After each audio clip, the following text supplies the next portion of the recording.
nikmatihi tatimus shalihat wa bi nikmatihil Islam wal iman wal ikhlas.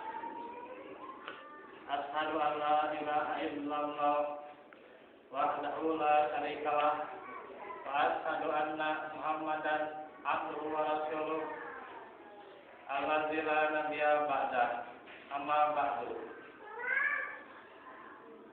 Hadirin ikhwatul iman, pendengar yang dimuliakan Allah, dan juga semua hadirin di Masjid Al-Ikhlas Citrawangi. Kajian kita tentang Risalah Ramadan sudah sampai tentang bagaimana saum kita insyaallah pada Ramadan nanti, yang juga sudah keluar keputusan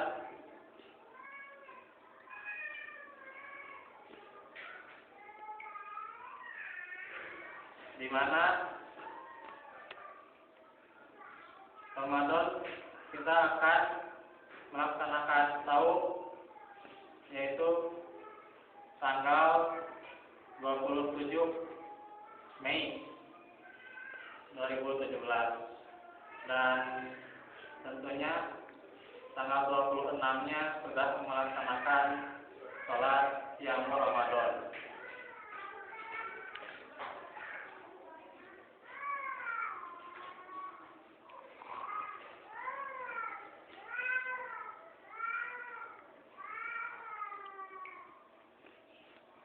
Tentunya untuk meluruskan dalam ibadah saum kita serta ibadah yang lainnya di bulan Ramadan, maka perlu sekali targhib dan juga tarhib, motivasi dan juga ancaman, serta hal-hal perkara-perkara yang disyariatkan di bulan suci Ramadan.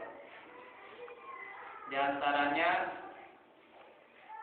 yaitu tujuan ibadah saum. Sudah pada hafal ya, yaitu adalah la'allakum tattaqun, adalah untuk bertakwa. Dan dari penjelasan berbagai pendapat para ulama tafsir, di antaranya takwa didefinisikan ialah sebagai derajat yang paling tinggi seorang muslim, yang dimana ada derajat-derajat yang Allah pilihkan sebagai derajat yang Allah yaitu inginkan kepada mereka. Di antaranya derajat siddiqin, derajat sholihin, dan ini yang salah satu paling tinggi yaitu muttaqin, itu adalah salah satu derajat. Didefinisikan oleh para ulama yaitu at-taqwa adalah takut kepada Allah Subhanahu wa taala. Di antaranya juga takut akan azabnya, menghindari azab di akhirat dengan mengerjakan seluruh perintahnya dan juga meninggalkan seluruh larangannya. Di antaranya tentunya perbuatan-perbuatan takwa sangat banyak sekali di dalam Al-Quran. Hanya kita menjelaskan satu saja dulu, karena kalau membahas tentang takwa itu, ini bagaikan bahasan yang sangat panjang. Karena di dalam Al-Quran saja tempat-tempat yang menunjukkan ketakwaan itu banyak sekali ayat-ayatnya. Karena kita berkenaan dengan tujuan saum itu sendiri, yaitu perbuatan takwa.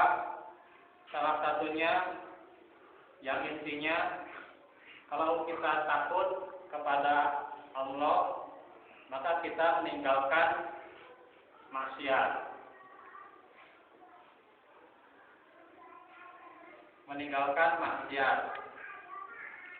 Seperti misalnya dianalogikan kita takut kepada suatu binatang, tapi ini bukan takut yang syar'i, artinya takut secara kebiasaan, takut secara tabiat. Secara tabiat kita takut misalnya kepada singa, maka Syekh Al-Utsaimin mengatakan hal ini tidaklah mengapa, atau jangan kita takut kepada singa sehingga singa itu kita jadikan sesembahan. Jangan seperti itu, tetapi takut yang sewajarnya, yaitu takut, kalau kita takut dari singa, kita menghindar daripadanya. Atau misalnya di kita juga ada takut yang juga tabiat, yaitu takut dirazia. Misalnya kalau sekarang ya sering-sering itu razia di mana-mana, menghindari razia, kabur dan seterusnya. Maka pada hakikatnya seorang yang takut akan dirazia itu ialah dia melakukan perbuatan-perbuatan yang dimana menjadikan ketaatan dia dalam berkendara, diantaranya kemudian menghindari pelanggaran ketika berkendara, membawa kelengkapan SIM, STNK dan seterusnya. Itu adalah takut secara tabiat. Apalagi takut kepada Allah. Tentunya meninggalkan perbuatan syahwat, perbuatan hawa nafsu. Karena itulah bagaimana kita sudah menjelaskan hawa nafsu yang sangat menggelincirkan manusia. Hawa nafsu itu afara'aita man ittaqada ilahahu hawa. Apakah kau mengetahui orang yang mengambil hawanya, hawa nafsunya sebagai ilahnya. Wa adallahu, dan Allah dengan hal itu menyesatkan dia ala ilmin, dari ilmu, wa khatama ala sam'i, dan mengunci pendengarannya, wa qalbihi, dan hatinya, wa ja'ala ala basarihi gishawa, dan menjadikan dengan hal itu, yaitu penglihatannya tertutup dari ayat-ayatnya. Faman yahdihi min ba'dillah, maka barang siapa yang mendapat petunjuk setelah itu, artinya dia bertaubat atas hawa nafsunya juga, mencari sebab-sebab datangnya hidayah. Tapi Allah bertanyakan, apalah tafakkarun, apalah tadakkarun, di ayat yang lain. Tapi dalam hal ini apalah tadakkarun, tahun. Apakah kalian itu berpikir? Apakah kalian itu mengingat? Jadi dari ayat ini menjelaskan bahwa yang paling menggelincirkan manusia itu adalah nafsu yang berasal dari hawanya itu sendiri, yang menjadikan seseorang lebih takut kepada yang lain dibandingkan takut kepada Allah. Dia takut dari tren modern, akhirnya dia hanya takut kepada kawan-kawannya, berani tidak menutup auratnya di depan kawan-kawannya. Dia lebih takut kepada kawan-kawannya, bukan takut kepada Allah. Itu adalah salah satu dari perbuatan syahwat. Dan dia juga berani, orang yang tidak dilandasi hatinya untuk perbuatannya muraqabah kepada Allah, sehingga dia benar-benar di mana dia hanya takut ketika adanya polisi, bukan takut kepada Allah. Seharusnya yang dilandasi dia itu takut kepada Allah. Inilah ketika dia terbawa hawa nafsunya, dia berbuat mujahirin.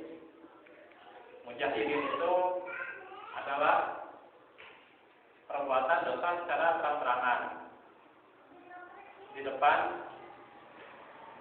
orang-orang, atau dia menyembunyikan dosa dirinya, berbuat mencuri, merampok secara sembunyi-sembunyian karena takut ditangkap atau takut tidak bisa makan dan seterusnya.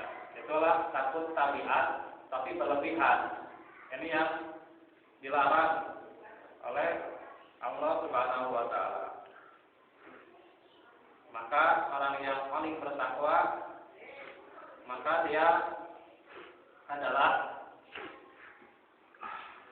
di antaranya menjauhkan dirinya dari syahwat.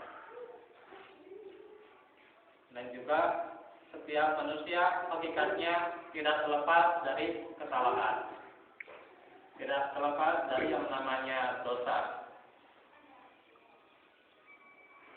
Maka Rasulullah bersabda, ittaqillaha haitsuma kunta. Bertakwalah kepada Allah di mana saja kalian berada. Tapi sayiat bil hasanah, dan ikutilah kejelekan, atau maksudnya bertaubatlah. Dalam hal ini bertaubatlah ketika kita berbuat kesalahan-kesalahan kecil, selalu kita berbuat dengan kebaikan. Maka takwa yang mengiringi bisa menghapus dari dosa-dosa yang kecil. Setiap perbuatan takwa, dia bisa menghapus dosa-dosa yang kecil ketika dia tidak melakukan dosa-dosa besar. Karena itu dalam sebuah hadis bahwa di antaranya Ramadan ila Ramadana adalah mukaffaratun ma bainahuma. Ketika Ramadan ke Ramadan selanjutnya, maka dia adalah mengampun di antara tahun atau di antara dosa-dosa yang sebelumnya, yaitu dosa-dosa kecil. Selama dia tidak melakukan al-kabair, dosa-dosa besar. Ini adalah salah satu perbuatan takwa, yaitu meninggalkan syahwat. Itulah dia yang menyucikannya. Begitu panjang bahasan ini tentang takwa, yaitu salah satunya meninggalkan syahwat. Ketika dia meninggalkan syahwat, maka dia siap dirinya untuk menyucikan dirinya. Karena itu Allah berfirman, "Qad aflaha man zakkaha wa qad khaba man dassaha." Maka beruntunglah orang-orang yang menyucikannya dan celakalah orang-orang yang mengotori jiwanya. Yang di dalamnya, ketika dia bertakwa, dia akan mendapatkan kehidupan yang abadi. Abadi, yaitu abadi dalam kedekatan dirinya dengan Allah. Mematahkan permusuhan nafsu terhadap lapar dan dahaga. Makanya di sini adalah ketika dia takwa, meninggalkan daripada yang mubah misalnya, maka dia akan terjaga dari perbuatannya. Dia merasakan perbuatan keadaan orang-orang yang miskin, orang-orang yang fakir. Itulah dia, nafsu itu bukan untuk dibunuh. Kalau nafsu itu untuk dibunuh, maka Allah melarang bunuh diri. Tapi nafsu untuk dikendalikan. Dikendalikan sehingga dia menjadi meninggalkan segala yang berlebihan atau segala yang mungkar, serta mengingatkan dirinya dengan keadaan orang lain. Serta tentunya takwa itu kalau mengingatkan kepada keadaan terhadap orang lain, maka dia tidak bisa bersendiri-sendiri. Karena itu Rasulullah bersabda, "Ittaqillah haitsuma kunta." Jadi Rasulullah mengingatkan agar bertakwa di mana saja berada. Karena itu takwa tidak bisa sendiri-sendiri. Harus kita mengingatkan yang lain agar sama-sama dalam derajat ini. Tidaklah mudah untuk mendapatkannya. Serta dengan takwa, di antara perbuatan ini menyempitkan jalan syaitan yang hinggap dalam pembuluh darah, menyempitkan aliran makanan dan minuman.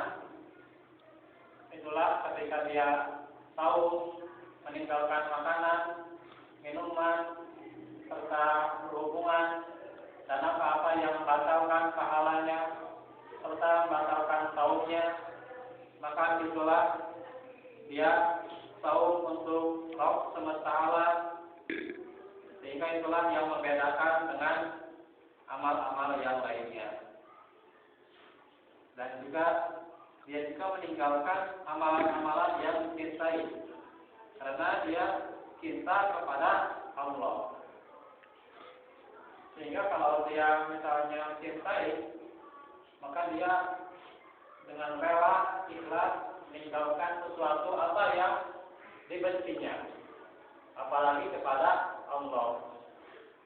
Ketika cinta yang tabiat, yang sesuai, yang disyariatkan, atau apalagi cinta kepada Allah, mahabbatullah, ada mahabbah, ada fillah, maka cinta yang inti mahabbatullah adalah salah satunya adalah kita meninggalkan insyaallah, yaitu apa-apa yang dibencinya, apa-apa yang makruh,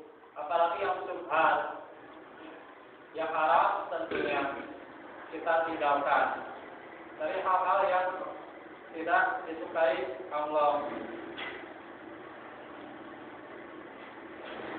Itulah merupakan rahasia antara hamba dan Rabb-Nya. Di bulan ini sudah dijelaskan ya, di antara rahasia dan rahasia dan merupakan persembunyian bahwa dia menyembunyikan amal solihnya, yaitu adalah saum.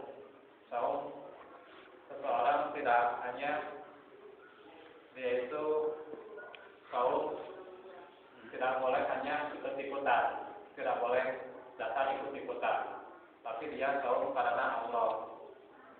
Disitulah rahasia antara dia dengan Allah. Seseorang belum tahu apakah dia tahu, oh dia ternyata menyiapkan hidangan ketika akan berbuka, berarti dia tahu kira-kira.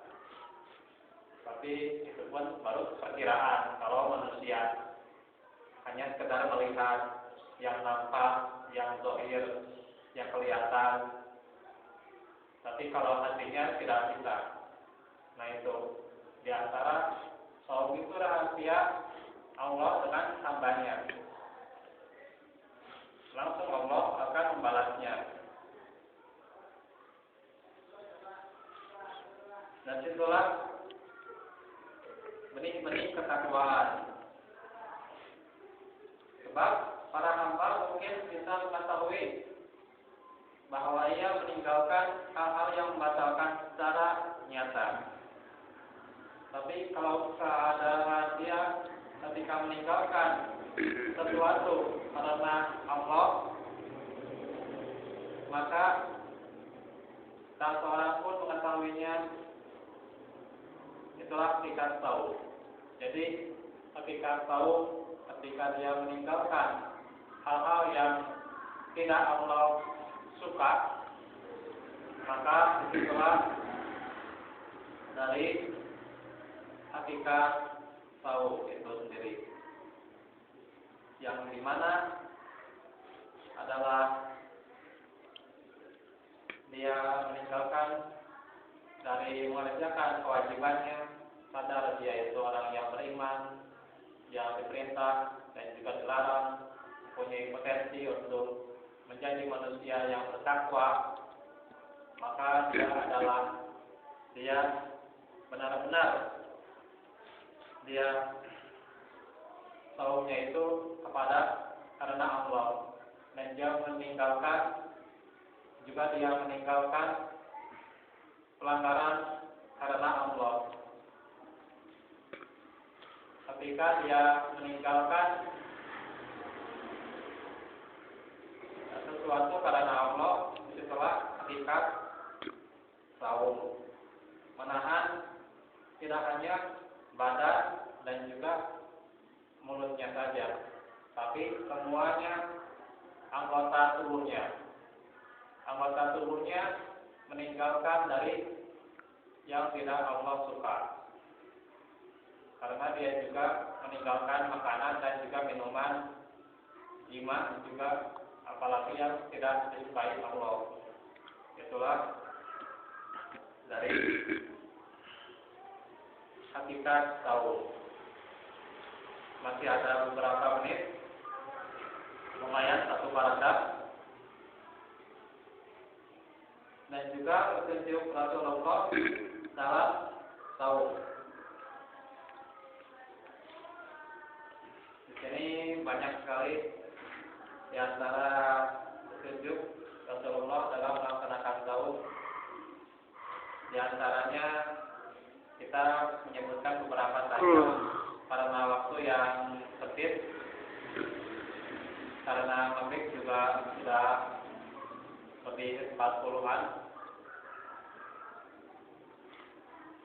Di sini banyak sekali, dan juga Said Abdullah bin Jarullah menerangkan bahwa petunjuk Rasulullah dalam melaksanakan ibadah di bulan Ramadan, yaitu petunjuk dari Nabi adalah yang paling sempurna.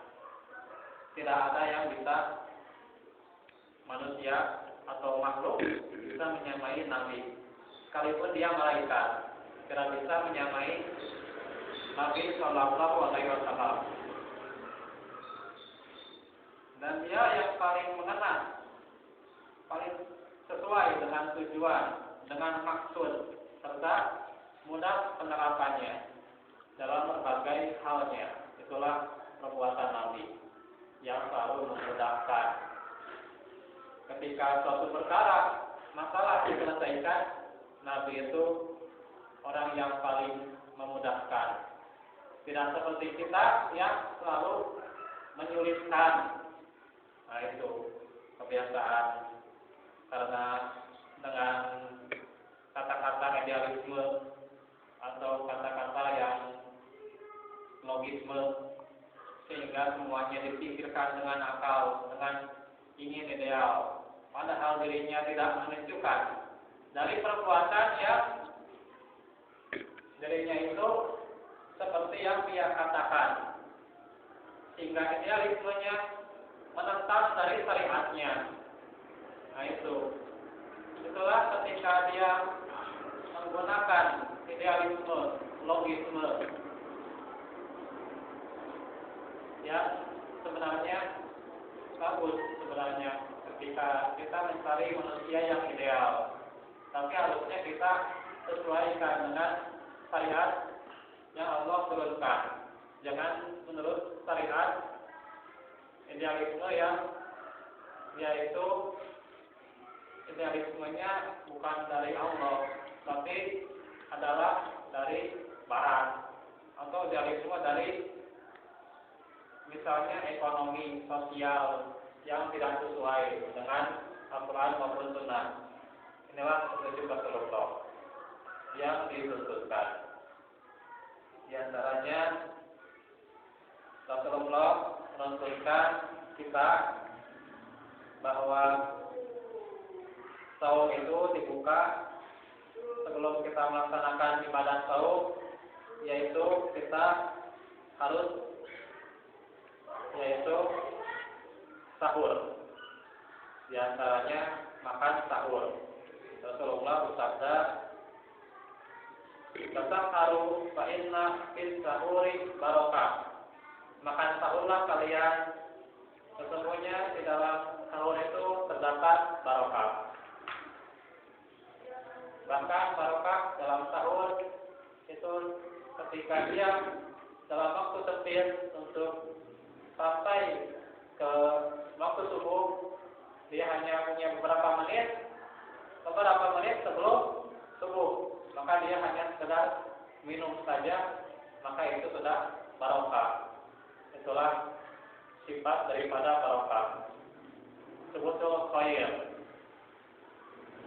di ilahi min sa'i, yaitu panjangnya kebaikan itu. Itulah hakikat barokah. Ya, yaitu menurut Allah dalam segala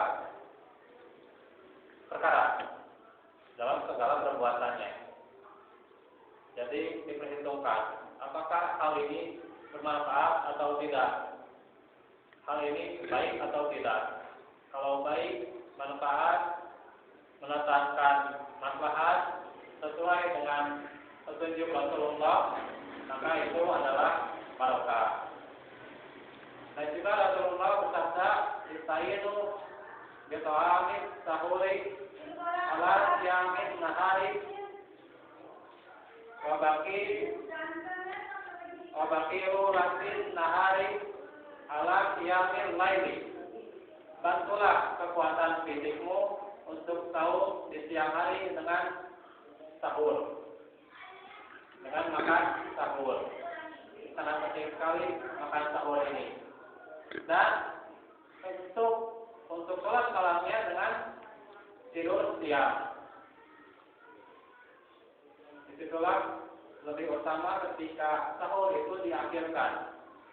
Karena kalau diakhirkan sahur itu sebelum waktu subuh, artinya dia mengurangi rasa hafalannya, rasa lapar dalam dirinya, dan juga mengurangi rasa haus. Hanya tentunya perlu hati-hati untuk yaitu ketika untuk berhenti makan sahurnya, maka dia harus berhenti dalam waktu yang sebelum subuh itu fajar itu tiba. Sebelum fajar itu tiba, dia terbit fajar sedikit. Maka dia tinggalkan makan sahur atau selesaikan makan sahur beberapa menit sebelum fajar sedikit, sebelum waktu subuh. Itulah agar dia tentunya tidak ragu-ragu, menghilangkan ragu-ragu. Karena ada di sana sini waktunya tidak begitu mentolok. Ada yang ada duluan, padahal belum waktunya. Dia ada duluan, belum waktunya. Ada yang adanya belakangan, padahal di luar waktunya. Nah ini, karena itu dia lihat waktu fajarnya. Ada waktu fajar. Kalau di sini ada jadwal, maka melihat jadwalnya, dia beberapa menit berhenti makan sahurnya sebelum waktu itu. Dan juga dia harus menyegerakan berbuka sebelum, dimana dia adalah berbuka itu sebelum melaksanakan sholat maghrib. Maka segerakanlah berbuka. Ketika waktu maghrib tiba, matahari telah terbenam, maka dia harus segera berbuka. Rasulullah bersabda, la yazalun nasu bi khairin ma ajjalu al-fitra wa akharu as-sahur. Manusia itu senantiasa dalam kebaikan selama mereka menyegerakan berbuka dan mengakhirkan sahur. Dan yang terakhir dulu saja, bahwa Rasulullah menuntunkan doa berbuka sahur, yaitu dari hadis Ibnu Umar radhiyallahu anhu. Karena Rasulullah ketika berbuka sahur, dia berdoa, "Idza aftara qala zahabat dhama'u." Hafalkan ya. Doa berbuka sahur. Sudah sering kita bahas, jangan sampai lupa. Zahabat dhama'u wa bersalafil qulubu wa sabatal ajrun insyaallah. Zahabat dhama'u wa bersalafil qulubu wa sabatal ajrun insyaallah. Setelah hilang rasa dahaga, telah terbahar sahih tenggorokan, dan tetapnya pahala insyaallah. Itulah dari doa berbuka sahur. Nanti akan dijelaskan di nomor berikutnya, di antaranya memanfaatkan Ramadan dengan hal-hal yang bermanfaat, membaca Al-Quran, dan juga meninggalkan dari dusta, menggunjing, adu domba, olok-olok. Dan juga ketika dia disinggung, maka katakanlah, ini imun, yaitu katakanlah saya sedang sahur. Insyaallah diterangkan di hari Selasa tentang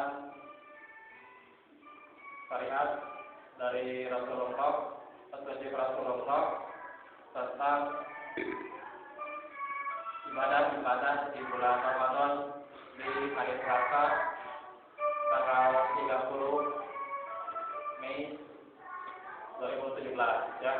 Sampai tanggal 30 kita bulan Mei kajian risalah Ramadan dan isi amplop kita nanti tanggal 31 hingga tanggal 6 berarti ya, seminggu kita libur. Kemudian tanggal 6-nya kita masuk. Berarti pekan depan hanya hari Selasa saja kajiannya. Karena saya Rabunya dikhawatirkan ada jadwal yang lain. Karena belum saya juga untuk melaksanakan menjadi imam di salat tarawih di Adipura dan juga belum mengisi di Riung Bandung kajian Sabtu diperkirakan nanti. Jumaah di mana Jumaah? Jumat insya Allah saya ada di Jalan Kampus untuk menyebarkan brosur. Kemis di mana Kemis? Kemis di Jalan Suci dan juga nanti malamnya ke Riung Bandung ya. Ya begitu saja dulu. Iya. Nanti masih panjang kalau tentang agenda acara saya ya. Oh iya. Karena saking banyaknya nantilah disebutkan di Episode. Di episode berikutnya di hari Selasa kajian kita tentang risalah Ramadan.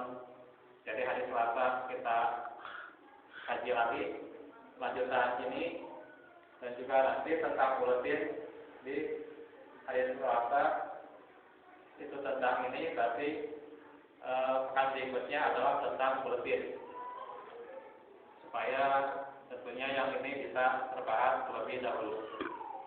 Sampai di sini dulu. Mohon maaf atas kesalahannya.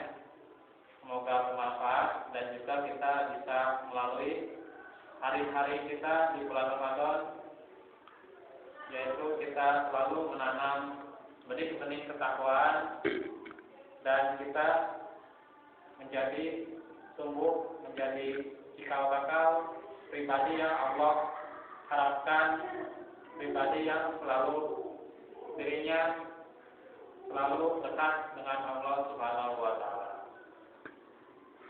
Rabbana la tuzigh qulubana ba'da idh hadaytana wa hab lana min ladunka rahmah innaka antal wahhab. Rabbana atina fid dunya hasanah wa fil akhirati hasanah wa qina adzabannar. Aqulu qouli hadza wa astaghfirullah li wa lakum.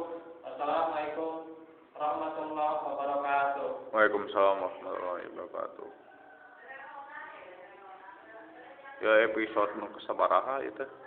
Episode berikutnya nanti berapa nyarek kilo tahun kayak kajian dia, insyaallah. Alhamdulillah.